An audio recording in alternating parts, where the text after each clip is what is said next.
Amém, a graça e a paz.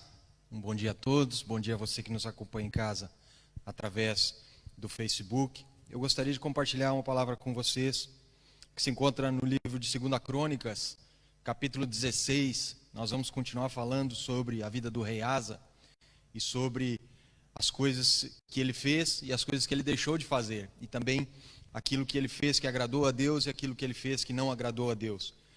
Da última vez que eu tive a oportunidade de falar com vocês, nós falamos sobre o capítulo 14 e também sobre o capítulo 15, e hoje eu queria ler o capítulo 16. São 14 versículos e eu creio que essa palavra irá nos abençoar nessa manhã.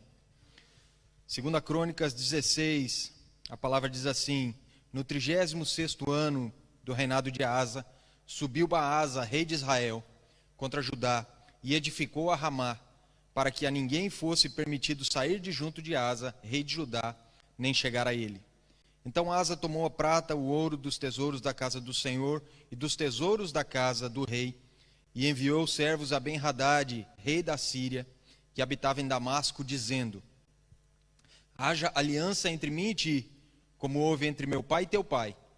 Eis que te mando prata e ouro. Vai e anula a tua aliança com Baasa, rei de Israel, para que se retire de mim. Verso 4. Ben-Hadad deu ouvidos ao rei Asa e enviou capitães do seu exército contra as cidades de Israel, e feriu a Ijon, a Dan, a Abel-Maim e todas as cidades armazéns de Naphtali. Ouvindo isso, Baasa deixou de edificar a Ramá e não continuou a sua obra. Então o rei Asa tomou todo o Judá e trouxe as pedras de Ramá e a sua madeira com que Baasa edificara. Com elas edificou Asa a Geba e Mispa. Naquele tempo veio Hanani a Asa, rei de Judá, e disse: porquanto confiaste no rei da Síria e não confiaste no Senhor, o teu Deus, o exército do rei da Síria escapou das tuas mãos. Acaso não foram os etíopes e os líbios grande exército com muitíssimo carro e cavaleiros? Porém, tendo tu confiado no Senhor, ele os entregou nas tuas mãos. Porque quanto ao Senhor, seus olhos passam por toda a terra, para mostrar-se forte para com aqueles cujo coração é totalmente dele. Nisto procedestes loucamente. Por isso, desde agora haverá guerra contra ti. Porém, Asa se indignou contra o vidente e o lançou no cárcere, no tronco, porque se enfurecera contra ele por causa disso. Na mesma ocasião, oprimiu Asa a alguns do povo. Eis que os mais atos de Asa, tanto os primeiros como os últimos, estão escritos no livro da história dos reis de Judá e Israel. No 39º ano do seu reinado, caiu Asa doente dos pés. A sua doença era em extremo grave. Contudo, na sua enfermidade, não recorreu ao Senhor, mas confiou nos médicos. Descansou Asa com seus pais. Morreu no 41º ano do seu reinado. Sepultaram-no no sepulcro que mandara abrir para si, na cidade de Davi. Puseram-no sobre um leito que se enchera de perfumes e de várias especiarias, preparado segundo a arte dos perfumistas.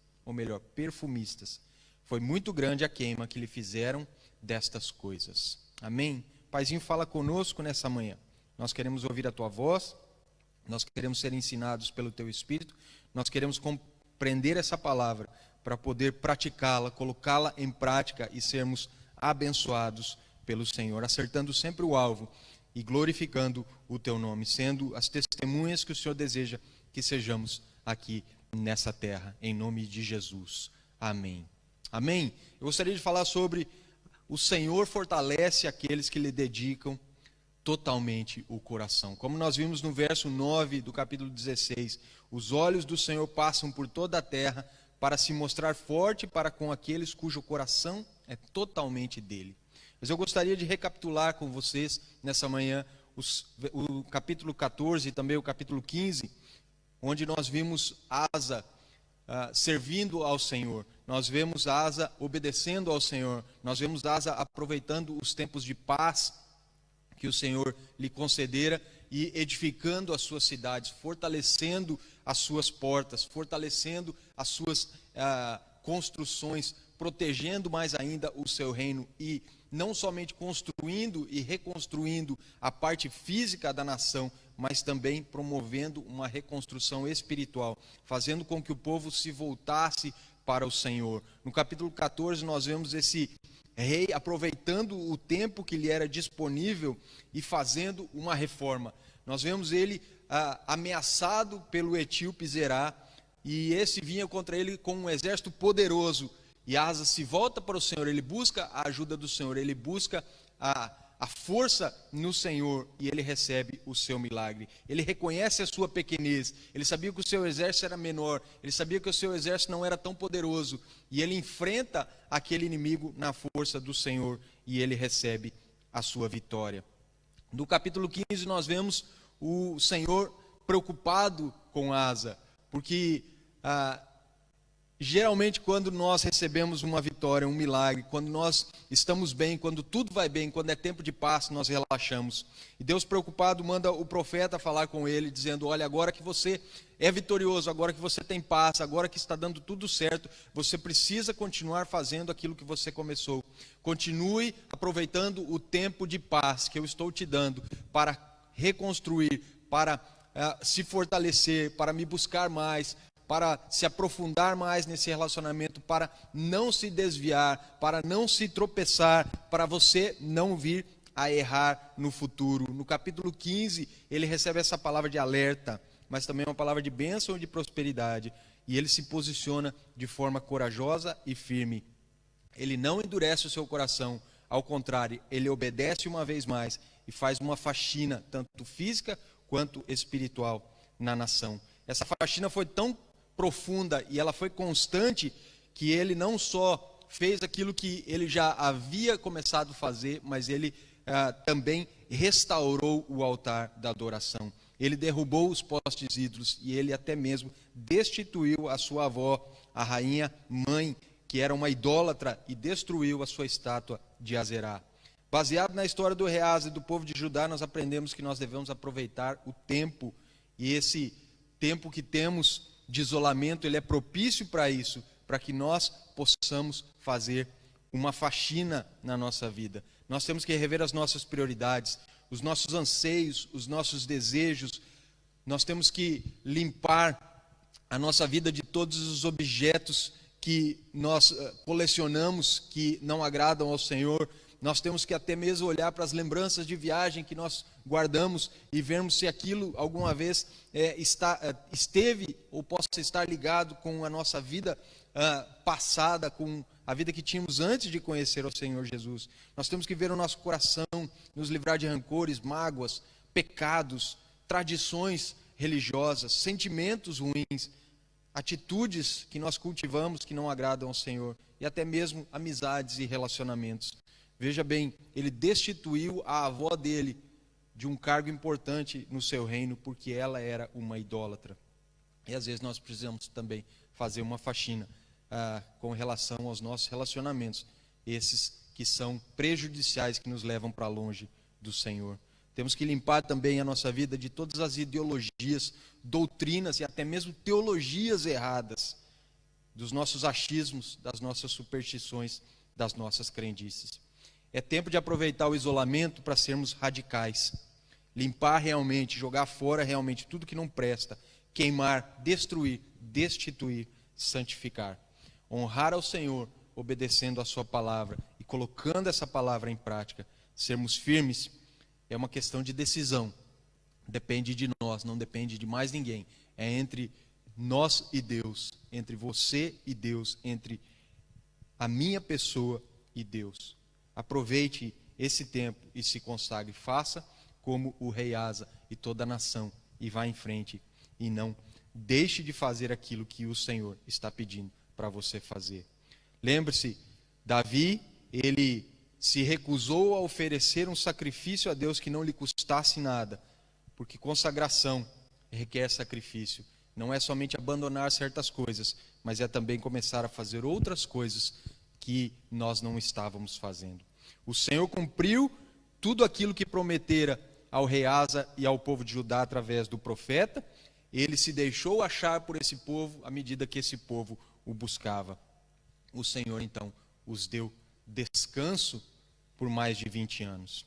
E aí nós entramos no capítulo 16, propriamente dito. E no capítulo 16 nós vemos que Asa, ele se esquece daquilo que Deus havia feito na vida dele. Asa se esquece do relacionamento que ele tinha com o Senhor. Asa se esquece de que um dia ele buscou ao Senhor e o Senhor o respondeu. Asa se esquece de que ele buscou a Deus e o Senhor se deixou achar por ele. Ele se esquece de que esse Deus era poderoso e podia lhe ajudar em todas as suas lutas e batalhas. Nós vemos que ele é ameaçado por Baasa, rei de Israel, ao invés de recorrer a Deus do mesmo jeito que ele havia feito quando o etíope Zerá veio contra ele com um exército muito grande, ele faz uma aliança com o rei da Síria. Ele vai até o rei da Síria, oferece presentes ao rei da Síria, para que esse rei deixasse de se aliançar com Israel e viesse se aliançar com ele, para aí sim combater contra Israel e o livrar do seu inimigo. Essa aliança foi uma aliança feita por causa do medo, resultante do medo que ele estava sentindo naquele momento. Depois de tudo que Deus havia feito por ele, seria de se esperar que ele convocasse uma reunião com todo o povo para confessar os pecados, buscar ao Senhor e descobrir a sua vontade para essa situação. Mas ao contrário, estando ele atemorizado, ansioso, sem saber o que fazer, lançou mão de recursos políticos, tomou os tesouros sagrados do templo e entregou ao rei da Síria, aliançando-se com uma nação pagã. O certo é, Ben-Hadad foi e ele lutou contra o rei de Israel, conseguiu controlar algumas rotas comerciais, debilitou o poder e a renda de Baasa. E aí, o que Asa fez? Recrutou o povo, foi até a cidade de Ramá, carregou as pedras, carregou a madeira, todo o material, veio e fortificou Mispa e Geba. Tudo parecia bem. Ele estava contente, o rei da Síria estava contente, o povo de Judá estava contente, menos o Senhor. Essa parceria não agradou o Senhor. E o que o Senhor faz? Ele envia o profeta Hanani para repreender o rei Asa e lhe declarar a sua palavra. Nós vimos no texto, verso 7, naquele tempo veio Hanani a Asa, rei de Judá, e lhe disse: porquanto confiaste no rei da Síria e não confiaste no Senhor teu Deus, o exército da Síria escapou das suas mãos. Hanani está dizendo: olha, Deus mandou dizer que se você tivesse confiado nele, não somente a batalha e a guerra contra Israel seria ganha, mas também você ganharia a sua batalha, a sua guerra contra esse aliado que você fez, que na verdade ele é seu inimigo. No futuro ele vai se voltar contra você, da mesma forma que ele se voltou contra Baasa, rei de Israel, vai marchar contra Judá e vai conquistar as suas terras. Deus falou: você devia ter confiado em mim, você devia ter feito da mesma forma que você fez alguns anos atrás, quando você lutou contra o etíope, mas por causa do medo, você se aliançou com o seu inimigo. E nós vemos, hoje em dia, nós lutando contra um inimigo invisível. Nós estamos lutando contra esse vírus que se espalha cada vez mais e a cada dia ele infecta mais pessoas. Infelizmente, muitas pessoas têm perdido a vida por causa desse inimigo. E outras que ainda não foram infectadas vivem escondidas. Nós estamos isolados, mas nós que cremos no Senhor não podemos estar escondidos. Nós estamos isolados por precaução e obedecendo uma recomendação do governo, mas nós não estamos temerosos. Nós não podemos estar temerosos. O ensinamento do texto aqui é: nós precisamos confiar em Deus e continuar confiando em Deus, porque as batalhas passadas elas já passaram, mas outras elas virão. Estamos enfrentando essa, mas o certo é que outras também acontecerão, e cada vez nós precisamos confiar no Senhor. Eu vejo aqui nesse texto também um descaso, um desprezo. O rei Asa, ele pega dos tesouros de Deus para pagar o rei da Síria, para comprar a lealdade dele. O dinheiro não era dele, o dinheiro era do Senhor, os tesouros não eram dele, os tesouros eram do Senhor, mas por causa do medo, ele trocou princípios e ele acabou trocando também os pés pelas mãos e fazendo algo que ele não devia. O medo, ele nos leva a fazer algumas coisas que não são corretas. O medo nos faz tomar decisões impensadas. Os recursos eram de Deus, e ele pega os recursos de Deus e ele confia a outra pessoa. Nesse tempo em que nós estamos vivendo esses dias estranhos, esquisitos, que nós nunca vivemos, nós também precisamos atentar para aquilo que nós fazemos com os nossos recursos, com as nossas finanças, porque eles não são nossos, são do Senhor. É dele que vem e é dele que é a ele que tudo pertence, é dele que vem e ele nos dá para nós administrarmos. Nós somos mordomos e nós precisamos nos aconselhar com o Senhor para sabermos como nós devemos gastar o nosso dinheiro, o que nós precisamos fazer com as nossas finanças.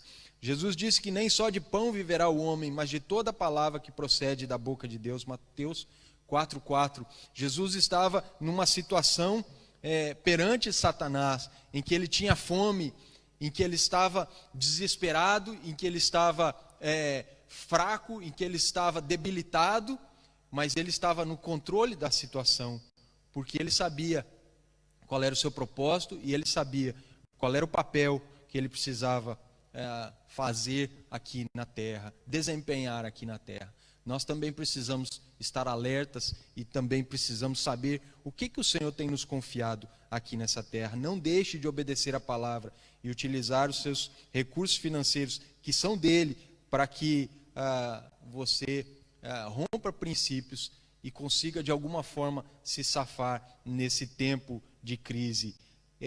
Esses recursos estão sobre a sua mordomia, eles não são seus. Faça o que é correto e aquilo que é bíblico. Não invista aquilo que do alto foi confiado a você para fazer parcerias que desagradam ao Senhor. Não deixe de plantar, não deixe de confiar. Além disso, a contratação dos sírios havia sido medrosa e insensata. Asa não confiou no Senhor e Judá pagaria caro pelo erro nos anos subsequentes que ainda viriam pela frente. Se ele tivesse confiado, o Senhor iria fazer da mesma forma que fez contra os etíopes, daria a vitória a ele com certeza. Medo e desespero levaram Asa a cometer uma loucura. O profeta disse: os olhos do Senhor estão atentos sobre toda a terra para fortalecer aqueles que lhe dedicam totalmente o coração. Nisso você cometeu uma loucura. De agora em diante terás de enfrentar guerras. O coração dele estava dividido. Um dia ele confiava no Senhor, um dia ele não confiava. Um dia ele confiava, um dia ele duvidava. Não era um coração perfeito, não era um coração totalmente dedicado a Deus. O problema fundamental de Asa foi falta de coragem e também a falta de fé. E isso aos olhos de Deus é loucura. A insegurança o levou a render-se ao padrão vigente, apesar de já conhecer o poder, o favor e a bondade de Deus. A incerteza leva ao medo, o medo por sua vez gera ansiedade e torna a nossa fé inoperante. Eu vou repetir essa frase para você gravar. A incerteza leva ao medo, o medo por sua vez gera ansiedade e torna a nossa fé inoperante. Eu creio que o Senhor, nesse tempo estranho que nós vivemos, está nos dando uma oportunidade tremenda de transformar as nossas casas. Eu estava vendo uma live do pastor Sidson, que já esteve aqui conosco, com o pastor Luciano Subirá, e o pastor Sidson, ele disse o seguinte, ele disse que o Senhor está nos dando uma oportunidade de transformarmos a nossa casa em pequenos cenáculos, em que nós podemos orar sem cessar até sermos visitados pelo Espírito Santo.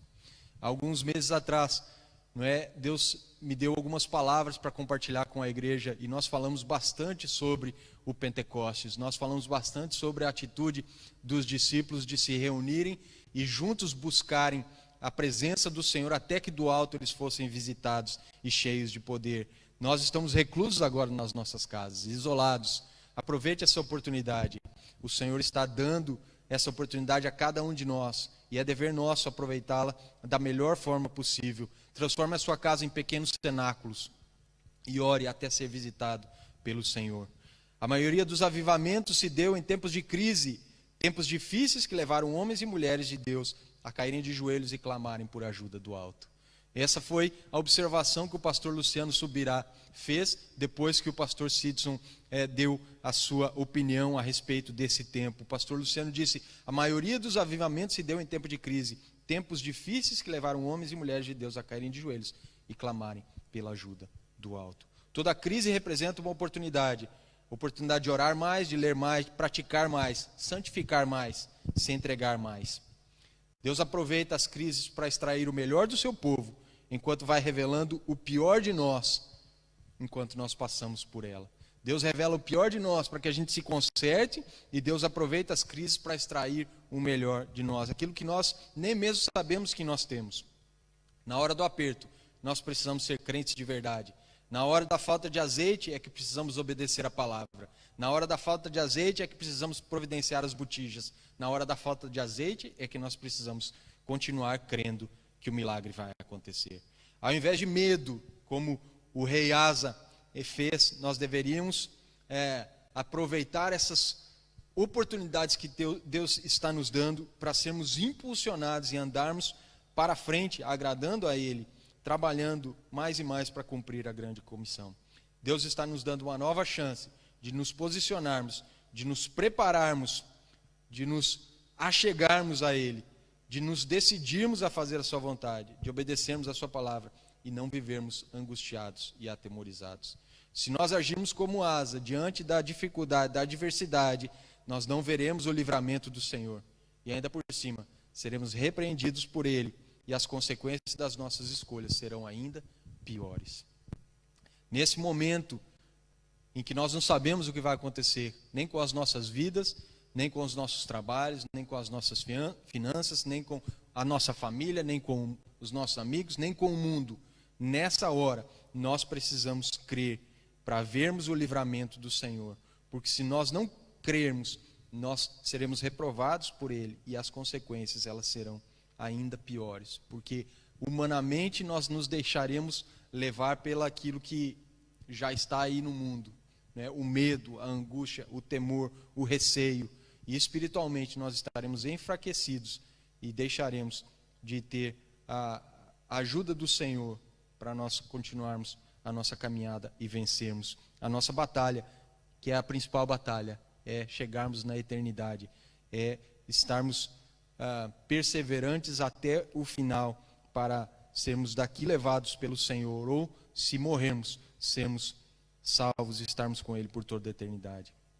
Jesus declarou em Mateus 6, 25, 34, portanto eu lhes digo, não se preocupem com a sua própria vida, quanto ao que comer ou beber, nem com os próprios corpos, quanto ao que vestir. Não é a vida mais importante do que a bebida? Ou melhor, do que a comida? Não é o corpo mais importante que a roupa? Observem as aves do céu. Não semeiam, nem colhem, nem armazenam em celeiros. Contudo, o Pai Celestial as alimenta. Não tem vocês muito mais valor do que elas?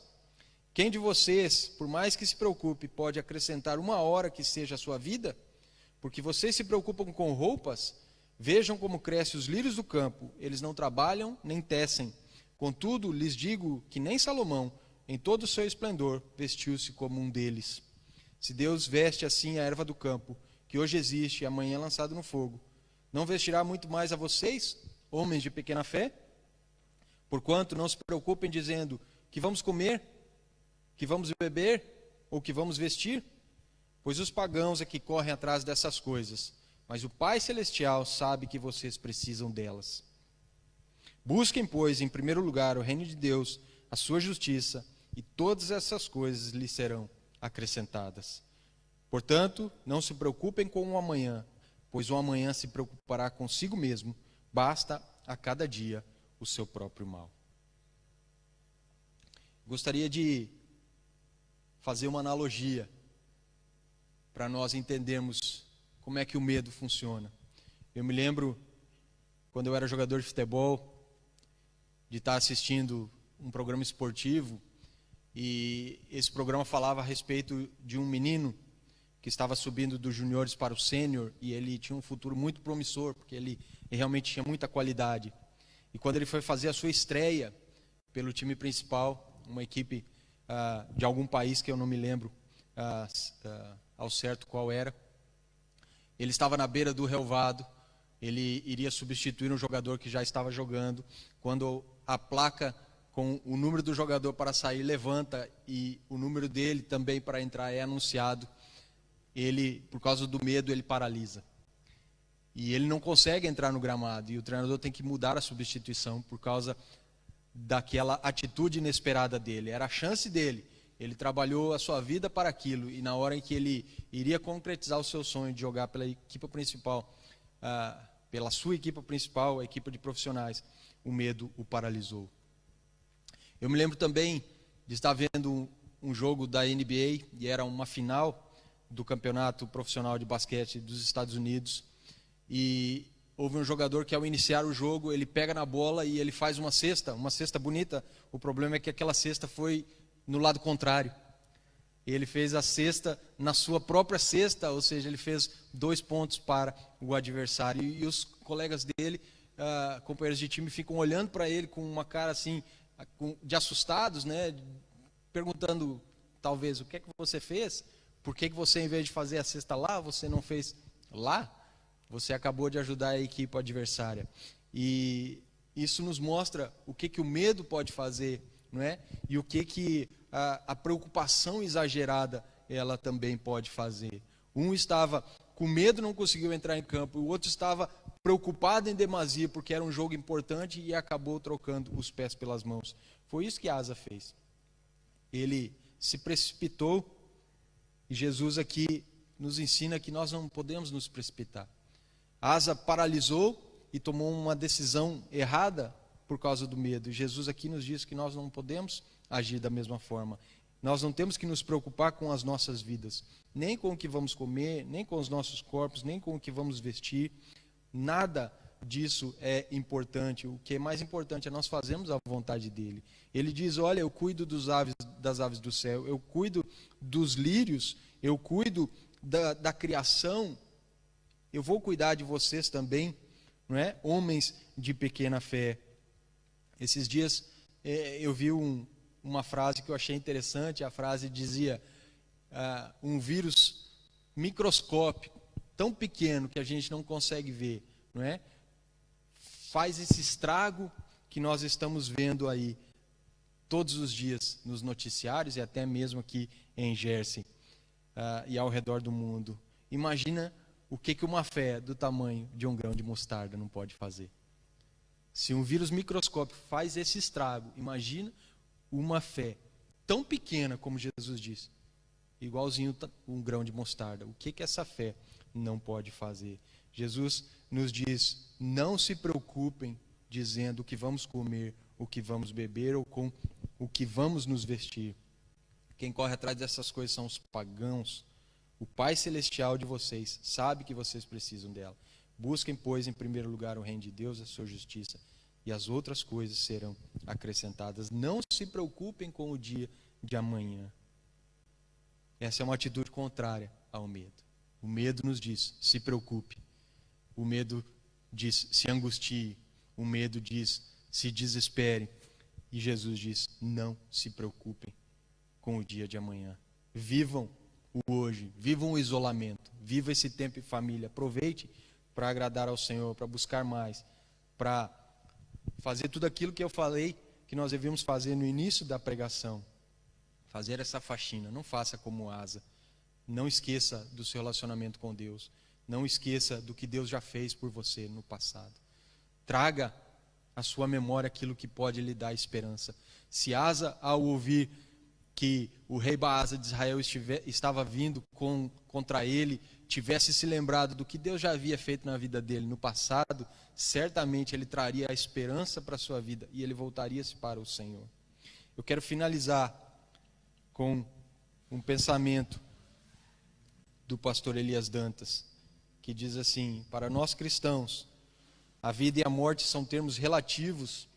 Se vivermos, para o Senhor vivemos; se morremos, para o Senhor morremos. Pois o que realmente importa é se pertencemos ou não a Ele. Vencemos os males do medo com as armas da fé, coragem e atitudes audaciosas de amor e bondade para com outros. Deus está, nesse momento, fazendo uma leitura das nossas prioridades. para ver aquilo que vai no nosso coração. Lembre-se que aonde estiver o nosso tesouro, estará o nosso coração. Mateus 6, 21. Esse texto também nos mostra que Asa, depois de ter abandonado ao Senhor, de ter buscado se aliançar com o rei da Síria, o texto nos diz que ele é repreendido por Deus e mais tarde ele fica doente. E mesmo na sua doença, ele não busca a ajuda do Senhor. Ele prefere ser tratado pelos médicos. E nós vemos que, como humanos, eventualmente nós ficaremos doentes. Talvez até mesmo alguns de nós ficarão contaminados com. Nós esperamos que não, né? E nós oramos para que não aconteça, mas talvez nós ficaremos contaminados aí com o Covid-19. A perspectiva aí para o mundo é que pelo menos 80% da população venha, né, numa altura ou em outra, ser contaminado por ele. O problema que está acontecendo é que muitas pessoas estão contaminadas no mesmo espaço de tempo, e aí isso prejudica demais o atendimento e até mesmo os sistemas aí de saúde dos países. Mas eventualmente ficaremos, e se não ficarmos com isso, ficaremos com outras doenças. E o que faremos quando nós nos encontrarmos enfermos? Vamos confiar nos nossos recursos? Vamos confiar somente nos médicos? Vamos confiar somente na medicina? Vamos confiar somente na ciência? Vamos confiar somente na tecnologia? Ou vamos confiar no Senhor? Porque o que mais nós vemos hoje em dia é o medo que as pessoas têm, né? Medo por todo lado. Medo nas ruas, na TV, nos jornais, na internet, no rosto das pessoas. Medo desse vírus, medo da contaminação, medo da crise, medo da falta de dinheiro e medo da morte. Esse medo é um sentimento normal. George Miller diz que o começo da ansiedade é o fim da fé. E o começo da verdadeira fé é o fim da ansiedade. Não deixe o medo paralisar você. Não deixe a ansiedade tomar conta do seu ser. Não se renda à necessidade urgente e não troque a sua bênção por um prato de lentilhas, como fez Esaú ao vender o seu direito de primogenitura a Jacó, porque estava faminto. Não é tempo para medo, não é tempo para ansiedade, é tempo de se reinventar, é tempo de confiar, é tempo de se aprofundar, é tempo de aproveitar, é tempo de se reconciliar, é tempo de plantar, é tempo de colher, é tempo de vencer. Em todas as áreas, familiar, profissional e espiritual. Prestes a voltar aos céus, Jesus deu uma ordem para os seus discípulos, dizendo: fiquem em Jerusalém e sejam revestidos de poder que vem do alto. Portanto, faça da sua casa um pequeno cenáculo. Junte a sua família. Continue crendo no Senhor. Ele ainda está no trono. Ele tem tudo sob controle. Tudo está em suas mãos. E busque ao Senhor como você nunca buscou até hoje em sua vida. Que Deus te abençoe no nome de Jesus. Se você puder, feche seus olhos aonde você estiver. Se você estiver assistindo esse culto com mais pessoas aí da sua família, dê as mãos aí na sua casa. E vamos levantar um clamor. Vamos pedir para que o Senhor nos visite nessa hora. O medo não pode tomar conta de nós. O medo é uma convicção de que algo ruim vai acontecer. A ansiedade é a ausência de paz. E Jesus disse: a minha paz eu vos dou. Eu não vou lá dou como o mundo a dá. O Senhor tem uma paz que excede todo entendimento, preparada para mim e para você. E essa paz está à nossa disposição. Nós precisamos pedir para que nós venhamos a receber. Você lembra o que aconteceu com Jairo, que tinha uma filha doente? Ele foi pedir ajuda de Jesus, e quando eles estavam a caminho, algumas pessoas vieram dizendo: Jairo, esquece, não precisa mais levar Jesus na sua casa, sua filha morreu.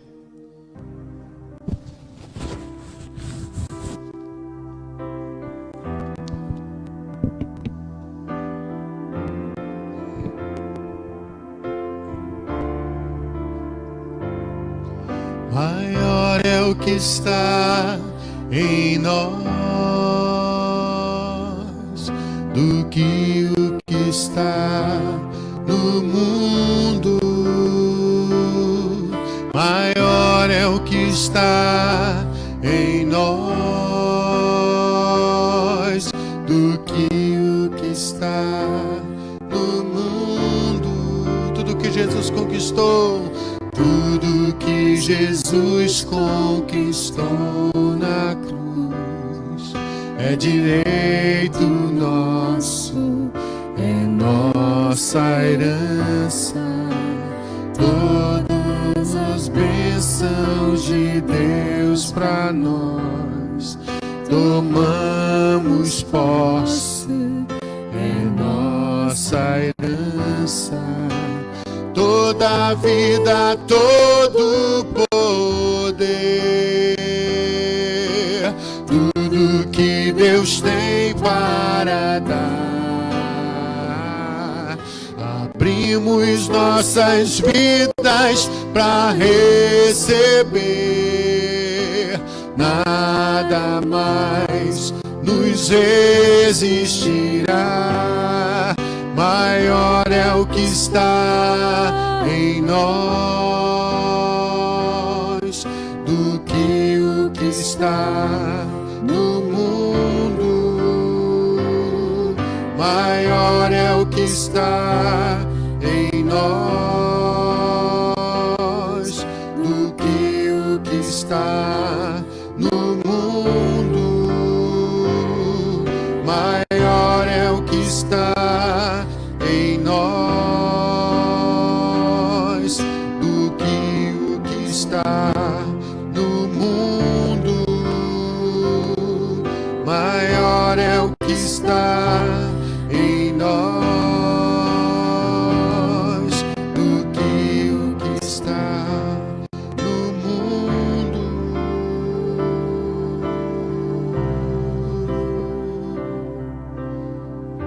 Louvado seja o teu nome, Senhor. Nós vamos orar finalizando esta celebração.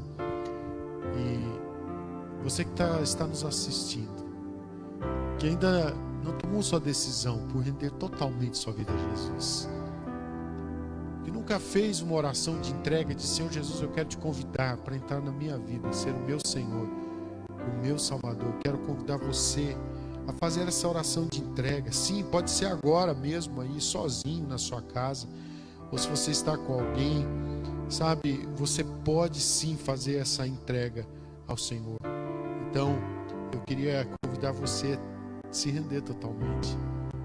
Eu quero abençoar a sua semana, quero pedir a graça, a unção, o favor do Senhor sobre o seu lar, sobre o seu momento que você está vivendo. Vamos fechar os nossos olhos, se você puder, né? Como você quiser, mas nós vamos orar ao Senhor.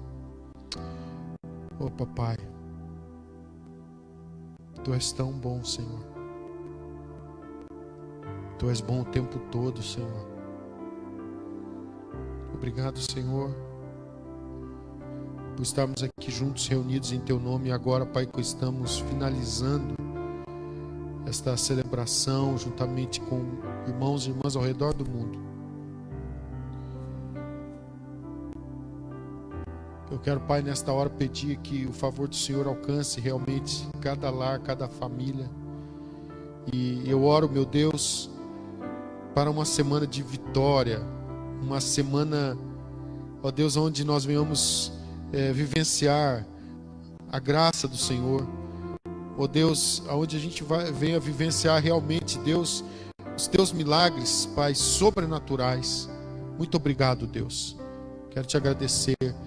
E eu peço que o Senhor venha mesmo fazer muitos milagres, que o Teu povo seja abençoado, que esse coração que está se rendendo ao Senhor venha se entregar totalmente ao Teu projeto, ao Teu propósito, e venha viver o melhor do Senhor. Pai, eu abençoo em nome de Jesus, que a bênção do Senhor alcance cada família, cada lar, que a graça, a unção do Senhor seja sobre o Teu povo, a cura do Senhor. Pai, que os milagres venham mesmo, a provisão para aqueles que estão necessitados de provisão aconteça em nome de Jesus. Nós abençoamos com toda sorte de bênçãos em nome de Jesus.